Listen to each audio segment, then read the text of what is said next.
ईश्वर की कृपा दोस्तों। जी सरजीत भाई और प्लीज स्टार्ट कीजिए। आप भाइयों का आशीर्वाद कि आज मैं पहले भूत से दूर हूँ। हाय सरजीत और भाई। इसी के साथ हेल्पिंग हैंड ग्रुप का मैं बहुत बहुत आभार और धन्यवाद करता हूँ कि उन्होंने मुझे सर्विस करने का मौका दिया और आप भाइयों के बीच में आने का मौका दिया। दोस्तों, सरजीत शराबी हूँ मैं और फरीदाबाद से हूँ, फरीदाबाद में रहता हूँ। मेरी जो जीवन की कहानी है वो स्टार्ट हुई नागपुर से। यूजिंग की कहानी जो, बाकी मेरा बचपन, मेरी लाइफ स्टोरी आप भाइयों से अलग नहीं है, मिलती जुलती है। क्योंकि मैं भी शराबी हूँ, आप भी शराबी हो। अभी गोकुल भाई भी शेयर कर रहे थे और उनको भी बहुत बहुत मैं धन्यवाद और मुबारकबाद देता हूँ, शुभकामनाएं देता हूँ कि 11 मंथ भाई ने कंप्लीट करे। और यही रिक्वेस्ट भी करता हूँ कि वो आते रहें, आना बंद ना करें, मीटिंग्स में रेगुलरिटी अपनी बनाए रखें। मेरे भी कनेक्शन लग रहे थे भाई की स्टोरी के साथ में।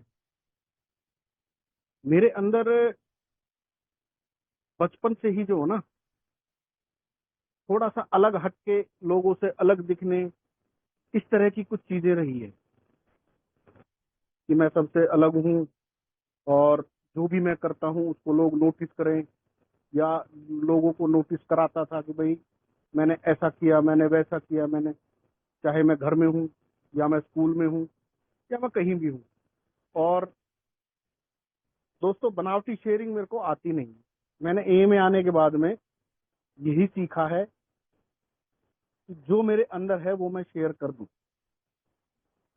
यहाँ तक कि मेरे अपने स्पॉन्सर जो थे पहले, उन्होंने भी यही बोला था कि भाई इतनी इंटरनल शेयरिंग नहीं करनी चाहिए। मेरा जो अपना मानना था, जो मेरी अपनी फीलिंग थी, वो ये थी कि उस शेयरिंग को करने के बाद मैं बिल्कुल थ्रू आउट हो जाता। फिर मुझे, जो मैंने देखा था ए के अंदर, जो समझा था, वो यही समझा था कि मैं यहीं पे आके बचा हूं और इनसे मैं क्यों छुपाऊं। अपनी शेयरिंग को अगर मैं इनसे भी छुपाऊंगा तो फिर लेके कहाँ जाऊंगा मैं तो फिर वही पुराने दिनों में यूज घूम के आ जाऊंगा वापस। तो मेरे अंदर जो चीजें होती थी वो मैं शेयर करता था, लेकिन कुछ चीजें ऐसी भी होती थी जो सिर्फ स्पॉन्सर के साथ ही शेयर की जा सकती। रोजमर्रा की लाइफ में कुछ अलग से घटित हुआ, मीटिंग में जो खुल के मेरे को शेयर करने का मजा आता था वो स्पॉन्सर के साथ नहीं आता था। और ऐसी कुछ इंटरनल शेयरिंग मेरी रही नहीं कि मैं जो है स्पॉन्सर से अलग अकेले में करूं। ऐसा लाइफ में बहुत कम, ना के बराबर। तो कोई भी घर में फंक्शन होता था, सबसे आगे दिखना, कोई किसी रिलेटिव्स में जाना है तो वहां भी सबसे अलग हटके दिखना, कुछ एक बनावटीपन बचपन से ही मेरे अंदर भरा हुआ था। मतलब जो मैं हूं वो मेरे को दिखाना नहीं है, दिखाना कुछ और है और मैं हूं कुछ और।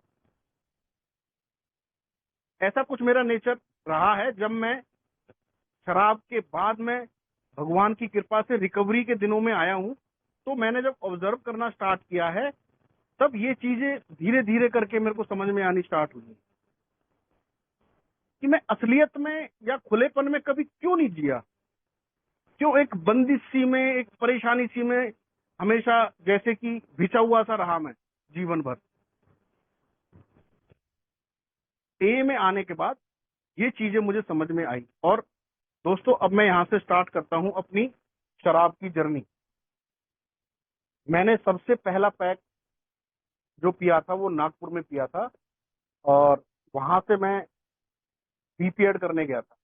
मैं एक बहुत अच्छा खिलाड़ी रहा हूँ, भारत की तरफ से खेला हूँ अंडर 17 गोला फेंकने में, और इंडिया में मेरा ब्रॉन्ज मेडल भी रहा है गोला फेंकने में। और वहीं से मेरी जॉब भी लग गई थी केंद्रीय विद्यालय स्कूल में, फिजिकल टीचर, है ना।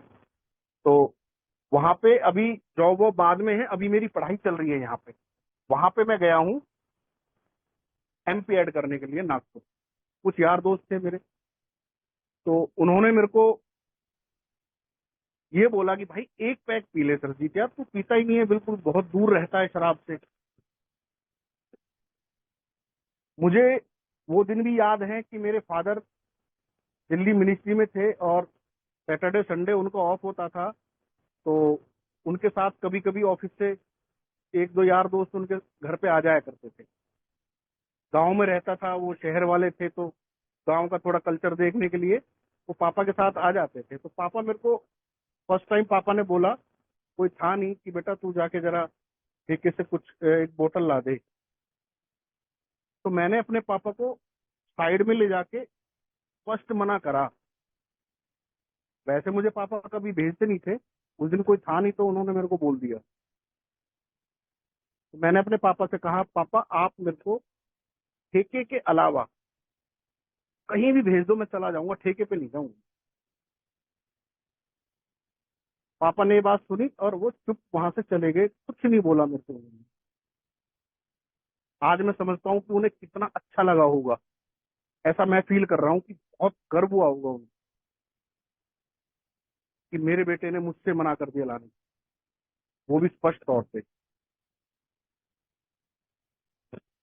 वो ही सरजीत नागपुर में बीपीए एमपीएड करने जाता है और वहां एक दोस्त कहता है उसको, भाई एक पैक पी ले, यहाँ तेरे घर वालों को कैसे पता लगेगा। और मेरे दिमाग ने सिर्फ एक चीज सोची कि मैं अपने घर से 2-2.5 हजार किलोमीटर दूर हूँ, और अगर मैं एक पैक पी भी लूंगा तो क्या किसको पता लग रहा है। दोस्तों मैंने वो एक पैक किया, उसका जो मजा था ना, वो अभी भी मेरे दिमाग के अंदर एज इट इज है, वो गया नहीं है कहीं। और नेक्स्ट डे वो एक पैक पी के मैंने कहा मुझे कुछ नहीं हुआ, मैंने खाना भी खाया, मैं सो भी गया। मैं तुलना कर रहा था अपनी, जो मैं बाद में बनने वाला था, पक्का शराबी नालियों में पड़ने वाला था। तो मैं कहीं गिरा नहीं, मैंने किसी से गाली गलौज नहीं करी, कुछ नहीं किया, लेकिन जो वो मजा था वो घूम रहा था। नेक्स्ट डे 1.5 बोतल पी मैंने पूरी, वहीं हॉस्टल के अंदर। और मुझे पता नहीं है कि मैं खाना खाया मैंने नहीं खाया, और मैं वहीं सो गया जहां पी रहा था। ये बीमारी ने इतना जबरदस्त स्टार्टिंग से ही काम किया मेरे साथ। वहां से दोस्तों फरीदाबाद आया वापस। फरीदाबाद आने के बाद 2 बियर 3 बियर मैं पीता था चोरी छुप के घर वालों से, जैसे कि दोपहर को पी मैंने, और घर जाने से पहले कभी अमरूद के पत्ते ले लिए या किसी बर्गर वाले से टेस्ट पेस्ट ले लिया लहसुन अदरक का, कि मेरे भाइयों को बदबू ना आए। मेरे से 3 बड़े भाई हैं, मैंने कहा उनको बदबू ना आए। और इस तरह से धीरे धीरे फिर मैं पहले हफ्ते में पीता था, फिर 3-4 दिन में पीने लगा।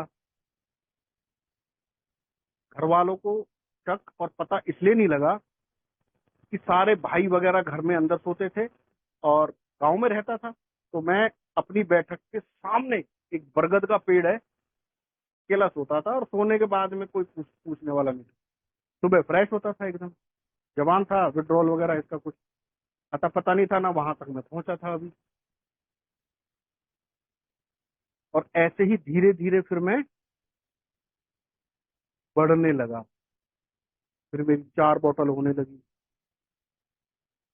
4 से फिर 6 बोतल होने लगी। फिर किसी दोस्त ने बोला मुझे कि ये बियर पी के पानी पी के अपना पेट क्यों भरता है सचिन, इससे अच्छा एक बोतल ले ले। और वो बात मेरे दिमाग में क्लिक कर गई। लेकिन मुझे इतना तो पता था कि मैं बोतल पी के घर नहीं जा सकता। ये पता नहीं अंदर से जो मेरा नर्वस सिस्टम है, उसने मेरे को जो है इंटीमेट कर रखा था इस चीज के लिए।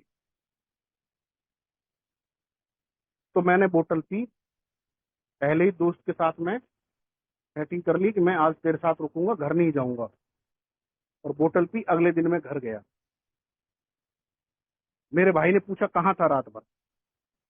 मैंने कहा मैं किसी दोस्त के यहाँ था, उसकी जो है दादी एक्सपायर होगी। दोस्तों उसके बाद मैंने देखा घर में गर्म है ना। तो कुछ टाइम के लिए मेरी ब्रेक लग गई वहां पे, 2 एक महीने के लिए। और 2 महीने बाद फिर जो दिमाग का जो खिंचाव है, जो ऑब्सेशन बनता है, वो बना। मैंने 2 महीने बाद फिर पी, 1.5 बोतल पी, 2 बोतल पी, मुझे ध्यान नहीं है, क्योंकि क्वांटिटी कभी मेरी बनी ही नहीं, आज तक नहीं बनी मेरी। अगर मेरी क्वांटिटी बन जाती तो मैं शराबी नहीं होता। फिर तो मैं क्वांटिटी से पीता। फिर ढक्कन लगाना भी मेरे को आता बोतल का, तो ढक्कन लगाना मुझे कभी आया नहीं। फिर घर वालों का रिपीट वही क्वेश्चन, कहाँ था रात को। और मैंने फिर उसी दोस्त का नाम लिया। मैंने कहा उसकी दादी मर गई। मैंने ये सोचा था भूल भाल गए होंगे घर वाले। यहां से घर वालों को डाउट और शक होना स्टार्ट हुआ कि ये कहीं कुछ गलत चल रहा है। और मैंने झूठ सिर्फ शराब के लिए बोला था। अब उनके दिमाग में पता नहीं क्या क्या चीजें आनी स्टार्ट, कि कहीं किसी लड़की के चक्कर में तो नहीं पड़ा हुआ है ये, या कहीं किसी चोरी चकारी कोई और किसी गलत संगत में तो नहीं आ गया। घर वाले हैं, वो मेरा अच्छे के लिए हर तरीके से मेजर करके सोचते हैं। दूसरा झूठ जब पकड़ा गया, उसके बाद फिर कुछ टाइम बाद मेरी शादी हो जाती। घर वालों ने शादी कर दी, भाई उधर जाएगा, इधर उधर जो रात भर इधर उधर घूम रहा है। उनकी जो अपनी फीलिंग थी। शादी होने के बाद में, जिस दिन मैं शादी पे गया था, मुझे ध्यान है यार अच्छे से, बिल्कुल मेरा इरादा नहीं था शादी पे जाने का, 1% भी। और मैंने अपनी घरवाली को शादी के बाद इसी तरह से जो ना घर वालों के खिलाफ भड़काना स्टार्ट कर दिया, ताकि टोटली वो मेरे फेवर में हो जाए और मेरी कोई बात घर वालों को ना कहे। फिर मैं किंगफिशर की केन आती थी, बियर की, पहले वो लानी स्टार्ट करी मैंने अपने घर में। और वो रात को पी के 6 केन 8 केन सोने लगा। घरवाली को दिखाता था 2 केन लाया हूँ, बाकी को सीढ़ियों पे छुपा देता था। और उसके सोने के बाद रात को फिर उठ उठ के, मैं तो रुक नहीं सकता ना, फिर पीता है, सब पीता है। केन से उसके बाद फिर वो बोतल में आ गई। तो बोतल में आने के बाद घरवाली को परेशानी होने लगी, और फिर घर वालों को पता लग गई कि भाई ये शराब पीता है। लेकिन मैं उस टाइम दोस्तों स्कूल में काम करता था, केंद्रीय विद्यालय ये एनटीपीसी बदरपुर, है ना। सुबह मैं 6:30 बजे निकल जाता था। उसके बाद एक दिन मेरी एग्जाम में ड्यूटी लगी हुई थी, और रात को मैंने ज्यादा पी, शायद 2 बोतल थी, उसमें से कुछ ही छोड़ी थी मैंने। एग्जाम होने के बाद एक लड़की मेरे पास आती है 11th क्लास की, कि सर आपके मुंह से स्मेल आ रही है ड्रिंक की। शर्मिंदा हुआ दोस्तों मैं, और इतना शर्मिंदा हुआ कि मैं बता नहीं सकता यार। एक टीचर को 11th क्लास का बच्चा कह रहा है कि सर आपके मुंह से, उसने क्लास के अंदर कुछ नहीं बोला, एग्जाम दिया अपना। एग्जाम देने के बाद मेरे पास वो बच्चा आके कहता है कि सर आपके मुंह से शराब की स्मेल आ रही है। तो मैं अपने आप से बात कर रहा हूँ कि मैं इन बच्चों को क्या क्या शिक्षा दे रहा हूँ, पूरा महक रहा हूँ मैं। गिल्ट लगा, और गिल्ट ऐसा लगा कि फिर मैं वापसी घर जाते हुए फिर रास्ते में बैठ के बियर पी रहा हूँ मैं। आते में यार गर्मियों के दिन थे, बियर पी के फिर घर पहुंचा हूँ, 1 बोतल गाड़ी में डाल के लेके गया हूँ। रात को फिर मैं घर में उल्टियां कर रहा हूँ वहां। और मेरे से बड़े वाला भाई आके फिर मेरे साथ मारपीट कर। और दोस्तों उसके बाद शायद 3 या 4 दिन बाद मैक्सिमम मैं अपने घर से 2 किलोमीटर की दूरी पे मार्केट है, 2 किलोमीटर भी नहीं होगा और कम ही होगा, उस मार्केट के अंदर गाड़ी की बोनट पे बोतल रख के और पूरा जाम लगा रखा है और मैं ब्लैकआउट हूँ। घर वालों को पता लगा, किसी ने बताया, वो घर वाले मेरे को लेके गए और ले जाने के बाद मैं वो चीजें बता रहा हूँ कि शराब ने मेरे से क्या क्या कराया। घर वाले मेरे को लेके गए, सारे भाई ताऊ के लड़के भी इकट्ठे हुए, मेरे घर वाले भी इकट्ठे हुए। उन्होंने जो है काफी मेरे को कंट्रोल करने की कोशिश करी, लेकिन मैं कंट्रोल नहीं हुआ। स्पोर्ट्समैन था, बहुत जान थी, ये बात होंगी 2009 के आसपास की।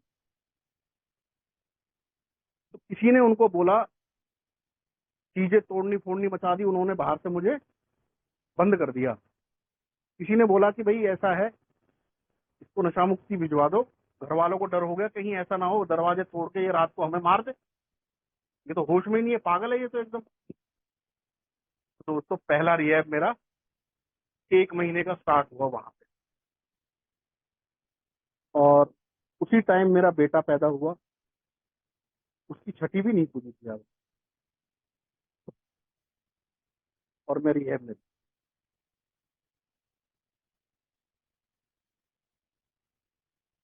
और बड़ा परेशान था मैं वहां पे। और वहां से जब मैं निकल के आया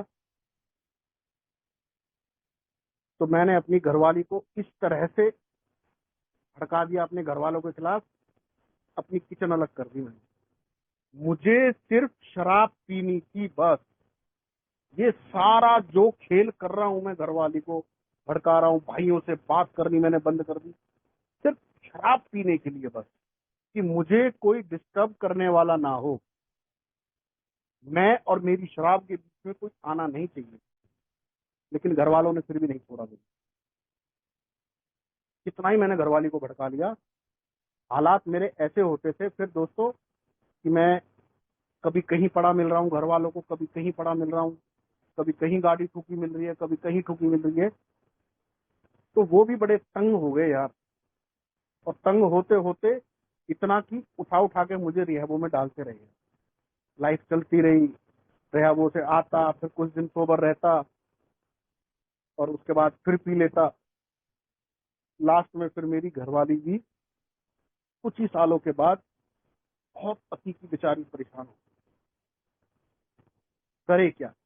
मेरे रिहैब जाने के बाद वो अपनी मम्मी के यहाँ चली जाए, मैं रिहैब से आऊं वो फिर आ जाए, फिर मैं 2-3 महीने ठीक रहूं, फिर मैं पी लूं, फिर वो चली जाए। इसी तरह करते करते बेटे के बाद में फिर मेरी बेटी भी पैदा हो गई 2010। और जब 2010 में बेटी पैदा हुई, मैं मंदिर में खड़ा होकर कसम खा के आया कि भाई अब तो मुझे बहुत बढ़िया तरह से कमाना है, बेटी पैदा हो गई है। और दोस्तों एक गुजर परिवार में जन्म लिया है, हमारे तो ज्यादातर लोग शादियों के लिए ही कमाते हैं, उनका बहुत बड़ा दहेज देना पड़ेगा। सारी कस्में वादे सब खाए और उसके बाद मैंने फिर पीना स्टार्ट, तब भूल गया कि हाँ बेटी के लिए कुछ मैंने मन्नत मांगी है या भगवान से प्रार्थना करी है कि अब शराब नहीं पीनी है, अब जो है फंड्स इकट्ठा करना। जॉब जॉब वगैरह सब छूट गई।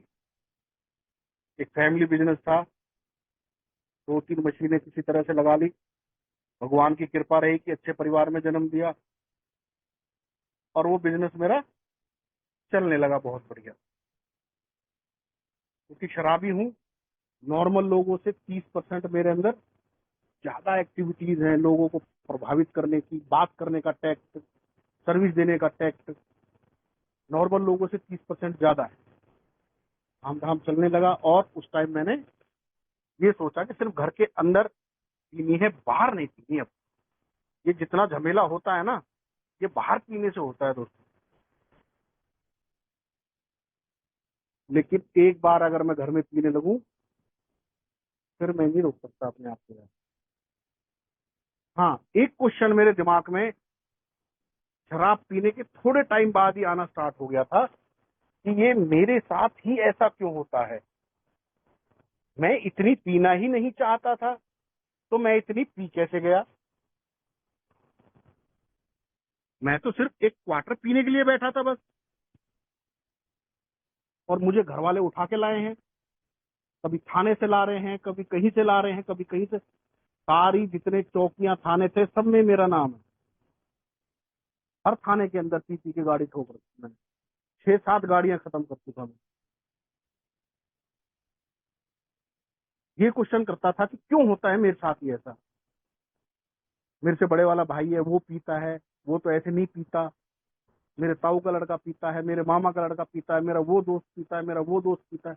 सब पीते हैं, लेकिन मेरे साथ ऐसा क्यों होता है भगवान। और मेरे घर वालों को मेरे से ही दिक्कत क्यों है।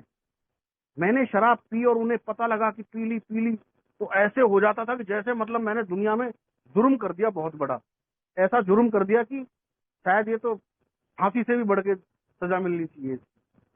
इस तरह से यार, कि आज मैं उन बातों को समझ पाता हूँ कि मैं नॉर्मल लोगों की तरह पीता ही नहीं था, और पीने के बाद मैं क्या क्या करता था मुझे खुद को नहीं पता होता था। दोस्तों, ऐसे ही ये साथ साथ साइकिल चलता रहा है। चलते चलते तबाही ऐसी मचानी स्टार्ट कर दी मैंने कि मेरे दोनों बड़े भाई गांव छोड़ के शहर में आ गए, इज्जत बचाने के लिए। किसी भी तरह से मैं संभलने को तैयार नहीं था। रिहैब डाले, रिहैब से निकल के आऊं, फिर वही ड्रामा। तंग आ गए थे यार वो। एक इज्जतदार परिवार को बेइज्जत करके रख दिया मैंने। और दोस्तों, मुझे समझ में नहीं आ रहा था कुछ नहीं। मुझे सिर्फ इतना समझ में आ रहा था कि मेरा अगर दुनिया में कोई दुश्मन है, तो सिर्फ मेरे घर वाले, मेरे भाई हैं, और कोई नहीं। और किसी को दिक्कत ही नहीं थी मेरे से यार। कुछ लोग मेरे फेवर की बात करते थे, वो मेरे लिए बहुत बढ़िया थे। अरे यार, तेरे घर वाले गलत करते हैं, अच्छा तुझे नशा मुक्ति डाल देते हैं।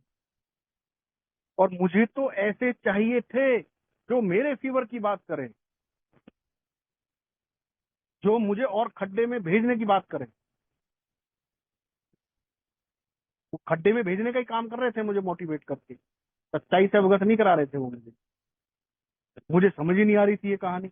मुझे सिर्फ इतनी समझ में आ रही थी कि यार, सरकार ने ठेके खोल रखे हैं शराब पीने के लिए, तो मेरे पीने से क्या दिक्कत है। और मैं तो, शराब पीने की उम्र है मेरी, पीऊंगा मैं तो। अपने पैसे से पीता हूँ, तुमसे पैसा तो मांग नहीं रहा मैं पीने के लिए। तुम्हें क्या समस्या है। तो दोस्तों, गांव में वही हालत होगी। मेरा बड़ा भाई था, उसके साथ डेली यही ड्रामे होने लगे। मैं शहर में आ गया, सेक्टर 9 में, रेंट पे रहने के लिए। और वहां जो मैंने आतंक मचाया ना, अड़ोसी पड़ोसी भाई साहब सब परेशान, सब तंग। पीते पीते एक बार, मेरा बेटा शायद होगा 3.5 साल का यार, और उसने, उसको मेरी बोतल मिल गई, मैं पी रहा था। वो मेरी बोतल उठा के किचन की सिंक तक गया। उसने एक टेबल लगाया, फिर दूसरा टेबल लगाया, उस पे खड़ा होके, वो गिर भी सकता था, और उसने सारी बोतल उड़ेल दी सिंक के अंदर। और भाई साहब, मुझे जो उसके ऊपर तरारा आया ना, पीटा नहीं मैंने उसे, लेकिन मैंने ऐसे गुस्से से देखा उसको। उसके बाद वो कुछ दिन तक मेरे से नजरें बचाता रहा, मेरे पास नहीं आया वो। लड़की और भी छोटी थी यार, 9-10 महीने की। मैं रात को दारू लेने जा रहा हूँ, लड़की मेरे पीछे पीछे गेट से करीब करीब 50 मीटर तक पैदल पैदल आ गई। मिसिज कुछ काम में लगी, उसको पता ही नहीं है। पीछे से जब लड़का आया, तो मुझे पता लगा कि हाँ। मैंने कहा, ये तो बच्चे भी मेरे पीछे पीछे आ रहे हैं। इस कदर की बीमारी यार, ये इस कदर की बीमारी, किस लेवल की बीमारी है, मैं आज समझ सकता हूँ। छोटी बच्ची थी, कोई गाड़ी वाला शराबी मार के जा सकता था, कुछ भी कर सकता था। जैसे ही पीछे मैं मुड़ा, बच्चों के पास तक आने लगा, मिसिज पीछे से भाग के आ गई वहां से, और दोनों बच्चों को उसने गोद में उठा के चली गई गेट के अंदर बेचारी। अकेला हूं मैं बिल्कुल, अब खुला सांड हो चुका हूँ यहाँ पे मैं। फिर पहुंच गया ठेके पे लेने के लिए, और लेके आया हूँ। फिर आके मैंने घरवाली को पीटा है, और वो अगले दिन अपनी बहन को बुलाया उसने, और वो वहां से चली गई। फिर 3-4 दिन लगातार रात दिन पी रहा हूँ मैं। भाइयों को पता चला, यहाँ भाइयों से उस टाइम मेरी कोई कोई लेना नहीं कोई देना नहीं, वास्ता खत्म हो गया यार। 3-4 दिन से जब उनको पता लगा फैक्ट्री पे भी नहीं आ रहा, और घर से बिल्कुल अलग हो गया, अलग रहने लगा, सेपरेट रेंट पे, उन्होंने ढूंढना शुरू किया है। वो मेरे घर, दोनों भाई। मैं छत के ऊपर पहुंच गया, पीछे से चढ़ गया, घर के पीछे से ऊपर चढ़ गया छत पे। मैंने कहा इन्हें पता ही ना चले कि मैं घर में हूं या नहीं। लेकिन एक भाई ने मेरे को देख लिया, अरे वो छत पे है। फिर जैसे मैंने गेट खोला, दोनों अंदर आए, और हो जो मेरी उन्होंने धुनाई करी। फिर मेरे लेफ्ट साइड में जो बाइसेप्स होता है, वो निशान अभी भी है। जैसे चंद्रमा कट जाता है ना जब ग्रहण पे, आधा सा रह जाता है, ऐसा निशान है। बेल्ट मारी थी, क्या मारा था पता नहीं। धुनाई करके बढ़िया तरह से मेरी मुझे रिहैब पहुंचा दिया। और फिर मैं रिहैब से आया, और आते ही सीधा अपने भाई के पास। मैंने कहा तेरा क्या मतलब बनता है मुझे रिहैब पहुंचाने का? अरे भाई, तू मेरे को कमा के दे रहा है क्या? मेरे बच्चों को पाल रहा है क्या? मेरी मेंटेलिटी इतनी गंदी थी यार। मेरे शब्द ना तलवार से भी ज्यादा काटने का काम करते हैं, ऐसे शब्द है मेरे पास। मैंने कहा तेरा कोई राइट ही नहीं बनता है, मैं तेरे बच्चों को जाके बोलूँ कि मेरे को रिहैब में एडमिट क्यों कराते हैं तेरे पापा? मतलब अपने ही भाई का घर तोड़ने की मैं बात कर रहा हूँ, उसके बच्चों को भड़काने की बात उससे कर रहा हूँ कि किसी तरह से ना मेरे जीवन में इंटरफेयर बंद कर दे। और अगर वो इंटरफेयर बंद कर देते तो आज ये सरजीत आपके साथ बोलने लायक नहीं होता, होता ही नहीं। डेड, खत्म, गायब हो चुका होता दुनिया से। और फिर दो दो हाँ, दो पार्टी वाले उसके साथ बैठे हुए हैं, और वहां मैं उसकी इंसल्ट कर रहा हूँ उसके ऑफिस में खड़ा होकर।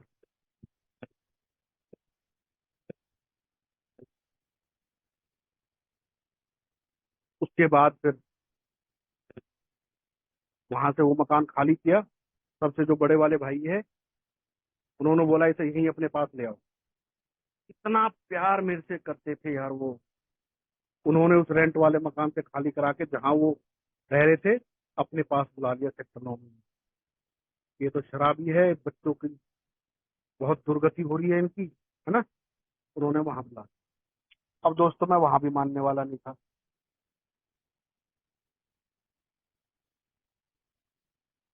वहां भी रात को मैंने अपने भाई से, इतना मैं बेशर्म हो गया, जिस भाई के सामने मैं कभी तंग ही नहीं करता था, क्योंकि पाला है यार।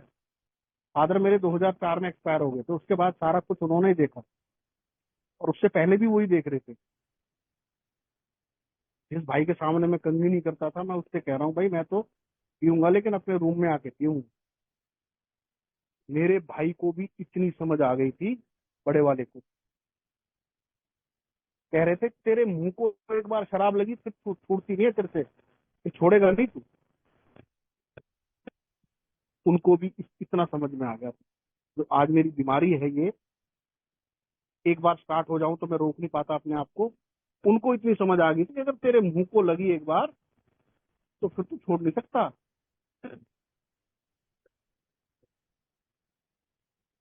और दोस्तों मैं रात को एक क्वार्टर दिखाता था उनको, और पूरी बोतल लेके आता था मैं, और उसको छुपाता कहाँ था? मेरे बाथरूम में गीजर खराब हो रखा था, उस गीजर के अंदर डाल देता था। मैंने कहा यहाँ तो कोई हाथ पहुंचेगा नहीं, क्योंकि जो फ्लश वगैरह है वो सारे मेरे जो छुपाने के ठिकाने थे सब पता लग गए थे। एक वो ही बच रहा था। और वो भी घरवाली ने एक दिन बता दिया कि भाई साहब यहाँ छुपाते हैं। वहां पता लगने के बाद फिर मेरी घरवाली से दुश्मनी स्टार्ट हो गई। मैंने कहा ये तो मेरे खिलाफ है, मेरी घरवाली होके मेरी शिकायतें करती है ना। घरवाली से भी अनबन स्टार्ट होगी, क्योंकि उसको ये समझ आ गया था कि ये आदमी मेरा गलत है, कि भाई ठीक है, आज इसके शराब पीने के बाद मेरे बच्चों को भी संभाल रहे हैं, मैं भी इनके साथ रह रही हूँ, है ना, इसे होश ही नहीं है। उसको इतनी चीजें समझ में आने लगी थी। उसके बाद फिर मैं जाता हूँ गोवा। दोस्तों, गोवा की ट्रेन चली भी नहीं थी, 3 घंटे बाद चलना था। मैंने 3 घंटे पहले से ही शराब पीना स्टार्ट कर दिया। मेरे हिसाब से मुझे लग रहा है 1 बोतल प्लस हो गई थी ट्रेन चलने से पहले पहले। पीता हुआ गया, वहां से जितने दिन रहा मैं भी पीता रहा। गोवा के बीच पे जा रहा हूँ, मेरे दोस्तों ने मेरे पर्स, मोबाइल, सब कुछ लूट लिया मेरे से,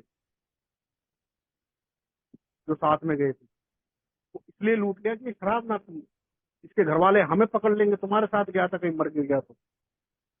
लेकिन दोस्तों, शातिर दिमाग बता रहा हूँ अब कितना होता है। मैं उनके सामने जो बार लगे होते थे वो अंदर समुद्र में नहा रहे हैं, और मेरी नजर दोस्तों पे है कि वो नहा रहे हैं वहां, और उनके सामने जस्ट जो बार है वहां बैठ के मैं पी रहा हूं। बार वाला कहता है भाई पैसे वैसे, मैंने कहा सामने दोस्त नहा रहे हैं मेरे, आएंगे अभी दे देंगे। जब तक वो नहा के आ रहे हैं मैं भाई साहब तब तक अपना कोटा फुल कर चुका हूँ। तब फिर मैं उनको बुलाता, मैंने कहा आ जाओ। फिर वो बार वाले कहते भाई साहब इन्होंने शराब पिए, पैसे दो। मैंने कहा मेरा पर्स मोबाइल सब इनके पास। मंदिर जा रहे थे वहां किसी ऑटो में बैठ के, मैंने कहा भाई तुम जाओ, मैं तो ऑटो में ही रहूंगा। ऑटो वाले को ले गए, चल भाई ठेके पे, वहां से दारू ली और फिर पी के बैठा हूँ। कह रहे यार तूने कहाँ से पी ली, तेरे पास तो पैसे वैसे कुछ है नहीं। जब ऑटो वाले ने उनसे पैसे मांगे, कह रहे भाई साहब इतने में बात हुई थी, 500 में तुम 700 क्यों मांग रहे हो? कह रहे 200 रुपए की तुम्हारा दोस्त ने दारू पी रखी। ऐसा शातिर दिमाग भाई साहब, शराब के लिए तो मतलब जमीन से आसमान एक कर देता था मैं, शराब पीने के लिए ऐसे अरेंजमेंट करता था भाई साहब। इतना जबरदस्त तरीके का शाना दिमाग, ये मेरी बीमारी है जो मेरे से ये सब करवा रही। और दोस्तों उसके बाद करते कराते ऐसे ही रिहैबों का सिलसिला चलता रहा मेरा, आता रहा जाता रहा। जब मेरा 18वां रिहैब था, वहां पे 3 मेंबर आए, एल्कोहलिक्स एनोनिमस, कि भाई तुम यहाँ से निकलो, एक बार ए की मीटिंग में आना, आपकी शराब छूट जाएगी, हमारी भी छूटी है, और वहां आपका कोई पैसा नहीं लगेगा। और दोस्तों सोचा कि मैंने कहा सब इनका ये जो है कोई संस्था होगी पैसे कमाने की। लेकिन मैं अंदर से छोड़ना चाह रहा था, इच्छा थी अंदर छोड़ने की, दुखी हो चुका था बहुत। और जब मैं निकला तो फिर मैंने मीटिंग जाना स्टार्ट कर दिया। मीटिंग जाता था, किसी मेंबर से कोई मेरा मतलब नहीं होता था, सिर्फ मीटिंग गया वापसी आया, मीटिंग गया वापसी आया।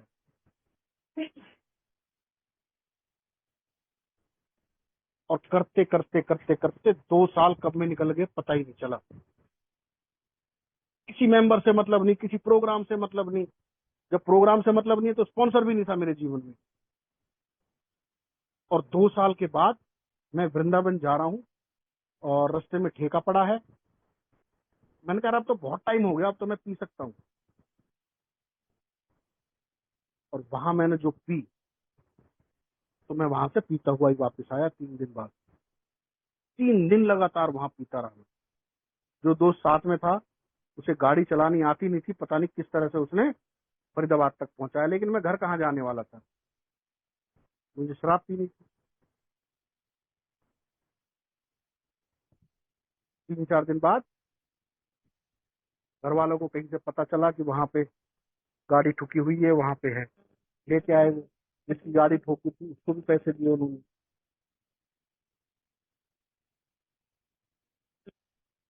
ये पहला रिलैप्स था मेरा 2 साल के बाद। फिर दूसरा रिलैप्स हुआ, फिर तीसरा हुआ, और जो दोस्तों चौथा रिलैप्स हुआ ना मेरा, उसने टोटली रॉक बॉटम मेरा हिट कर दिया। कुछ नहीं बचा मेरे पास में। तो एक फैक्ट्री में चला रहा था, वो भी बंद हो गई मेरी। मेरी घरवाली 3 महीने पहले जा चुकी है मुझे छोड़ के बच्चों को लेके। और मेरा भाई कहीं से मुझे उठा के लाया है चौथे रिलैप्स में, और मैं अपनी माता जी के पास। फैक्ट्री बंद हो गई, बच्चे चले गए, और मेरा शरीर टोटली डेड एकदम। जब मम्मी 2 दिन बाद डॉक्टर को बुला के लाई, उसने मेरा बीपी वगैरह चेक किया, तो उसने कहा इसको हॉस्पिटल में एडमिट कर दो। इसका तो बीपी इतना ज्यादा है कि हार्ट फेल कभी भी हो सकता है। और दोस्तों, लीवर किडनी की हालत ऐसी थी कि मैं खाट थी, खाट। खाट जो गाँव में होती है बनी हुई, वो थी जिस पे मैं लेटा हुआ था। मैं उससे उठ के बाथरूम तक नहीं जा सकता था। ऐसे रगस रगस के, जैसे कीड़ा सरकता है ना, कीड़ा थोड़ा थोड़ा मूव कर करके कोहनियों से, घुटनों से, खड़ा नहीं हो पा रहा था। और मैं 3 दिन और 3 रात मेरी पलक झपकी नहीं, सोया नहीं। यमराज देखा मैंने साथ साथ अपनी आंखों के सामने। तरह तरह की आवाजें सुनाई देने लगी मुझे। मुझे ऐसा लगा कि मर जाना बेहतर है। तो दोस्तों, इतना दर्द और इतनी पीड़ा आप समझ सकते हो। और मैं नहीं चाहता हूं कोई भी मेंबर उस पीड़ा तक, उस दर्द तक पहुंचे।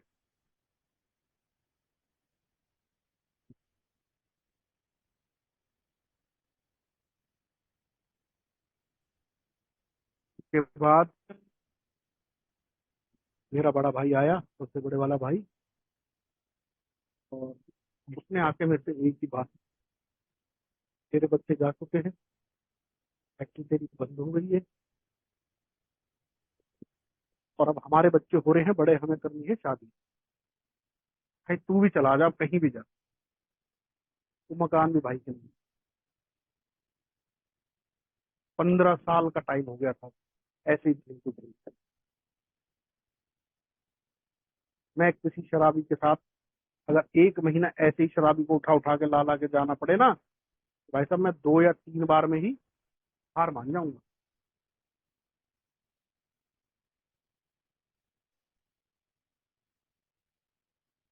और दोस्तों, मैंने वहां से फिर एक बैग उठाया, छोटा सा गोल बैग, वो मैंने संभाल के रखा हुआ आज भी। उसमें 2-3 जोड़ी कपड़े डाले, और मैं घर से नीचे किसी तरह सीढ़ियां पकड़ पकड़ के ना नीचे उतरा। और घर के सामने एक पेड़ था, वहीं बैठ गया। हिम्मत ही नहीं थी खड़े होने की। 5 दिन से कुछ खाया ही नहीं था मैंने, अंदर जा ही नहीं रहा था कुछ मेरे। अच्छा जी, अब बैग उठा लिया, अब मैं जाऊंगा कहाँ मुझे पता ही नहीं। उन्होंने तो बोल दिया चला जा। जाऊंगा कहाँ मैं यार। कीपैड का फोन था मेरा, एंड्रॉइड तो गुम हो चुका था। मैंने अपनी सासू माँ को फोन कराया। मैंने कहा मम्मी आ जाऊं कुछ दिन के लिए। उसने कहा आ जाओ। 3 महीने से मेरे दोनों बच्चे, मिसेज वहां रह रही है, और मैं भी वहां पहुंच जाता। और वहां पहुंचने के बाद फिर एक कहानी नया मोड़ लेती। फादर इन लॉ की मेरे कभी बनती नहीं थी पहले से ही, शराब की वजह से। मैं बड़ा घुट घुट के जीने लगा वहां। लेकिन अंदर से इच्छा थी मेरी। भगवान से मैंने प्रार्थना करी थी, अंतर आत्मा से निकली थी यार वो प्रार्थना। ईश्वर बचा ले यार मुझे बस। दो बच्चे हैं छोटे छोटे, बचा लो मुझे आप। एक कमरा था वहां पे, उसके अंदर घुसा रहता था, तो काम था दूध ले आता था, और जो छोटे मोटे काम थे वो कर रहा था। वो सरजीत जिसको शादी में एंडेवर मिली थी 2006 में, और दूर दूर गांवों तक नाम हो गया था कि भाई उसको एंडेवर मिली, वो अपनी ससुराल में रह रहा है कब्जवाई। बड़ी तड़ी में जीने वाला आदमी, शराब ने कहाँ पहुंचा दिया मुझे। करीब 15 दिन बाद मेरी मिसेज के चाचा के लड़के मिलते हैं, जो रिश्ते में साले लगते थे मेरे, कि भाई साहब आप कब जाओगे यहाँ। मैंने उनको झूठ बोला कि मेरा मकान बन रहा है, मैं अगले महीने की 25 तारीख तक चला जाऊँ। मकान वकान कहीं कुछ नहीं है। 50-50 रुपए अपनी मदर इन लॉ से मांग के अपने जो कुबेर सुबेर खाता था उनकी अपनी पूर्ति कर रहा था। ये हालात थे मेरे। और दोस्तों उसके बाद जैसे मैं थोड़ा चलने फिरने लायक हुआ, ये तो मैंने सोचा था, मैंने कहा 25 तारीख को सर जी जाना तो है, अब कहाँ जाना है ये पता नहीं है, भगवान कहाँ लेके जाए। तो वहां से मेट्रो से आना जाना स्टार्ट किया। एक गाड़ी थी मेरे पास स्कोडा, वो ठोकने के बाद किसी थाने में खड़ी थी, मुझे सर ड्यूटी करी मैंने। किसी कंपनी में कुछ पैसे पड़े थे, वहां से वो पैसे लिए, गाड़ी ली, ठीक कराई, और फिर मैंने ससुराल आना जाना अपनी गाड़ी से स्टार्ट कर। एक दिन क्या होता है, मेरे फादर इन लॉ ने मुझे बोला कि मेरी गाड़ी में सीएनजी भरवा के ले आ, वैगनार गाड़ी से, मुझे कहीं जाना है। तो मैं और मेरा बेटा दोनों गए। उनकी गाड़ी पार्किंग में खड़ी थी, उनकी गाड़ी के पीछे सर्दियों के दिन थे, कोई विक्रम ऑटो, कोई कार, कोई सवारी का ऑटो, बहुत सारे खड़े थे। हमने किसी तरह से धक्का मार मार के हमें उनकी गाड़ी को निकालने में 1 से 1.5 घंटे लगे। उसके बाद फिर सीएनजी भरवाई। जैसे मैंने बताया सुबह दूध लाने का काम भी मेरा था, लेकिन यहाँ पे दूध न ला के मैं उनकी गाड़ी में सीएनजी भरवाने चला गया, और टाइम कहाँ लग गया, 1.5 घंटा पार्किंग से गाड़ी निकालने में। और जब मैं पहुंचा उनके पास गाड़ी लेके, वो घर के बाहर छज्जे के नीचे बैठे थे, और सामने ही रोड था। वो किस कदर मुझ पे चिल्ल रहे, रोड पे आते जाते लोग भी देख रहे थे, सुन रहे थे। यार मैं दामाद, इस तरह चिल्ला रहे। जो अंदर उस टाइम फीलिंग आई थी वो यही आई थी कि मैं इसकी गर्दन पकड़ूं, इसको साइड में मारूं देके और निकल जाऊंगा यहाँ से। ये फीलिंग थी उस टाइम मेरी। लेकिन प्रोग्राम था, मेरी बेटी मुझे ऊपर दिखी, फर्स्ट फ्लोर पे खड़ी हुई, मैं चुप चला गया। मैंने कुछ नहीं बोला उनको, कोई रिप्लाई नहीं दिया, कोई सफाई नहीं दी मैंने उनको। ऊपर जाके कमरे में एक मेंबर से फोन करा, मैंने उससे बात करी। उसने मेरे से कहा तेरा समय खराब चल रहा है, सुनने पे काम कर, सब अच्छा हो। मैंने कहा 25 तारीख को मैंने साले से बोल रखी है, अगले महीने में यहाँ से चला जाऊंगा, उसका अभी कुछ नहीं पता। और दोस्तों मैंने 2 दिन बाद अपनी मदर इन लॉ को ये बात शेयर करी। मैंने कहा ऐसे ऐसे बात है, वहां मुझे टाइम इस वजह से लगा, मैं कहीं गया नहीं, क्योंकि वो फादर इन लॉ सोच रहे थे बाप बेटे कहीं घूमता है नहीं।